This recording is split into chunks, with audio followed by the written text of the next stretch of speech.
আসসালামু আলাইকুম dear viewers. প্রথম শ্রেণীর গণিত বিষয়ে কি কি ধরনের প্রশ্ন থাকে সেটা হয়তো অনেকেই আমরা জানি না। তাই আজকে আমি আপনাদের সাথে শেয়ার করব প্রথম শ্রেণীর একটি গণিত প্রশ্ন।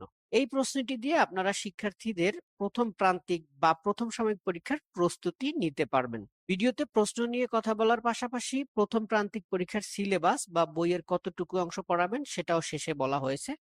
প্রশ্নটিতে মোট ১০টি আইটেম রয়েছে যেগুলো স্কুলের পরীক্ষা বা ধারাবাহিক মূল্যায়ন অথবা আপনি বাসায় নিজেও পরীক্ষা নিলে শেখাতে পারবেন।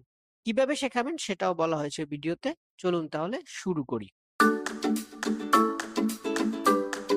প্রথমেই রয়েছে কথায় লেখো ১ নম্বরে। এটা ১০ নম্বর, মোট ১০০ নম্বরের প্রশ্ন, সময় ২ ঘন্টা। কথায় লেখো এখানে যে সংখ্যাগুলো রয়েছে এগুলো ওদের কথায় লিখতে হবে। বইয়ে প্রথম প্রান্তিক পরীক্ষার সিলেবাসের মধ্যে ১০ পর্যন্ত কথায় লেখা দেওয়া রয়েছে। আপনারা চাইলে আরো বেশি পড়াতে পারেন।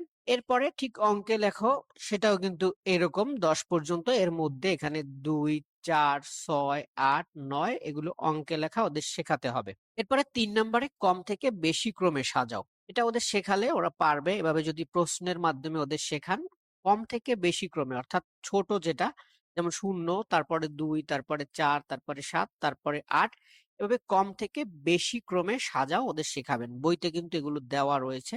৪ নম্বরে রয়েছে বেশি থেকে কম ক্রমে সাজাও। ঠিক এটার উল্টোটা, অর্থাৎ আগে বড়টা আসবে বেশি, ১০, ৯, ৮, তারপরে ৫, ৩। বইয়ে দেওয়া রয়েছে, কিন্তু পরীক্ষার প্রশ্নের মতো করে এভাবে লিখতে দিবেন যাতে করে আগেই ওরা প্র্যাকটিস করতে পারে এবং পরীক্ষা এভাবে আসলে লিখতে পারে। ৫ নম্বরে আছে খালি ঘরের সংখ্যা লেখো। এখানে একই সাথে খালি ঘর থাকতে পারে, যেমন ১, তারপর এখানে ২ হবে, ৩, ৪, তারপরে ৫ হবে, এরকম ৬, ৭, ৮, ৯, ১০, অথবা আলাদা আলাদাও কিন্তু থাকতে পারে, অর্থাৎ দুইটা দুইটা, আগেরটা খালি ঘর থাকতে পারে, পরে একটা দেওয়া থাকতে পারে, এরকম। তো আপনারা দুই ভাবেই শেখাবেন। এরপরে ৬ নম্বরে কিন্তু যোগ রয়েছে ওদের বইতে, এই যোগ করা শেখাবেন। ৬ যোগ ৩ এটা সমান দিয়ে ওরা নামাবে কত হবে। তারপরে এটা ৫ যোগ ০, এই শূন্যের সাথেও কিন্তু যোগ ওদের বইতে দেওয়া রয়েছে। এবার ৭ নম্বরে রয়েছে বিয়োগ করো। বিয়োগ করো গুলো কিন্তু ওদের বইতে দেওয়া রয়েছে। এখানে ২টা বিয়োগ দেওয়া রয়েছে। আপনারা বইয়ের সব বিয়োগগুলো শেখাবেন যাতে ওদের প্র্যাকটিস হয়। এরপরে ৮ নম্বরে রয়েছে কথার অঙ্ক। এগুলো কিন্তু ওদের রিডিং পড়া শেখাতে হবে, না হলে কিন্তু ওরা এটা পড়তে পারবে না। সো রিডিং পড়া শেখাবেন, পাশাপাশি এগুলো পড়ে অঙ্কটা যোগ করতে হবে না বিয়োগ করতে হবে সেটা ওদের বোঝাতে হবে।